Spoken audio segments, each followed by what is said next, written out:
I think that it's an option for sustainability for power, like an alternative to a fossil fuel or fracking. I think there's some, potential ecological impact with migratory birds, but other than that,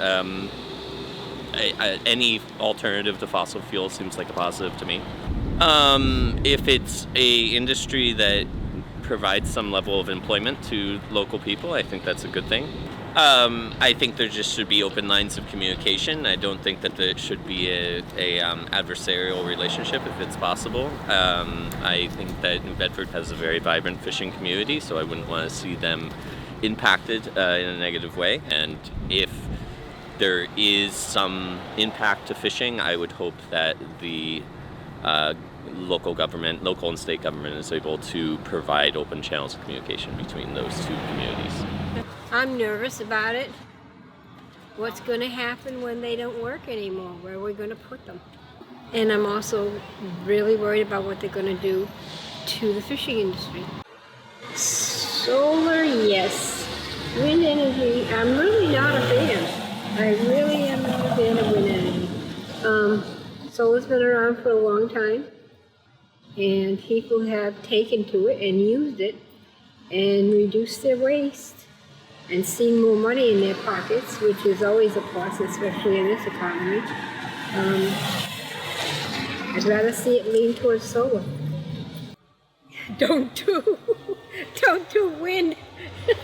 I think that's the only way we can win this battle, is to not do wind. Because it looks really pretty, the windmill's going around, your electricity meter's going backwards. But when it all stops, what are you going to do with it? Just leave it there? Unfortunately, there's disinformation out there. It's not exactly, like it's in anyone's backyard. I'm all for anything that's environmentally sustainable and non-polluting. I see all the work taking place in the South End, and it's jobs. Even though I know some of those jobs were outsourced, I'm sure there's people in the fishing industry who can reassure the public that it's not a threat, it's not killing fish, it's not killing whales. A lot of the myths, the only way that they'll get debunked is to just have the truth repeated again and again. We know that Massachusetts is poised to start a fantastic offshore wind industry, and we know that the first of the wind was plugged into the grid the other day, which is very exciting. Climate change is such a tipping point now that it makes a lot of sense to be getting renewable energy into the grid as fast as possible. New Bedford has a really critical role. We have the offshore wind port that's been developed down here, and it's really attracting the wind developers and some of the supply chain companies, and a very cool new chapter folding on the legacy of New Bedford, going back to whaling days and other maritime pursuits. It seems like a lot of that is being done. There have been a lot of negotiated conversations between those industries, and there's a lot of marine spatial planning that goes on now. We have a lot of information about the oceans and about where the fisheries are and where where whales go. New technologies for driving the pilings in to reduce noise. I mean, there's a lot that can be done. But we can't forget that the fisheries and mammals in the ocean are also deeply threatened by climate change. From what I know, there's supposed to be renewable energy coming from offshore wind turbines.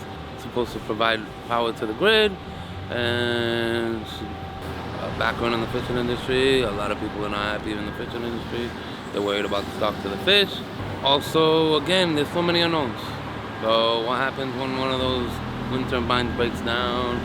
I can't really state that. I don't know enough about it to say. I think there's going to be a double-edged sword there. I think putting the root of New Bedford, we need to reserve what's existing and try to provide renewable energy and do things in a safe and hopefully healthy to the environment and to the economy. Is it going to be all good? Is it going to be all bad? We'll find that out as it goes. I think with anything, that's something that you're going to have to learn with over time. You know, it might be positive, it might be negative, but you got to take the good with the bad and see, kind of explore the options there. Obviously, some people here don't have the money to afford their bills, so with turbine, I'm assuming it gives them free energy. So I would vote yes on that for sure. I mean, I'd have to look into I'm not it a scientist, but it sounds it sounds pretty good. sounds a little bit more efficient than the way we went about it with the gas and everything. And it has no effect on the animals and the people. It's not going to harm anyone else. I think it should definitely be put into play for sure. I just know that they're trying to do as much natural energy sources as they can. Yeah, I'm all for clean energy, but the only issue I have with it is it's doing a lot of damage to animals. Whales use sonar, birds, and a lot of them are having a really hard go of it. You know what I'm saying? This government should take as much control as they can and keep private industry out, because the only interest they have is making money. And you know how they're going to cut corners, and they're going to do everything they can to maximize profits at everybody and everything else's expense. Well, I hope it's going to go good. I know this area is struggling economically. I know there's a lot of other problems, and New Bedford, and along with the rest of Massachusetts, is the first in a lot of things, and always has been since the founding of this country. So hopefully it'll turn out. You know, it'd be really nice to see a success story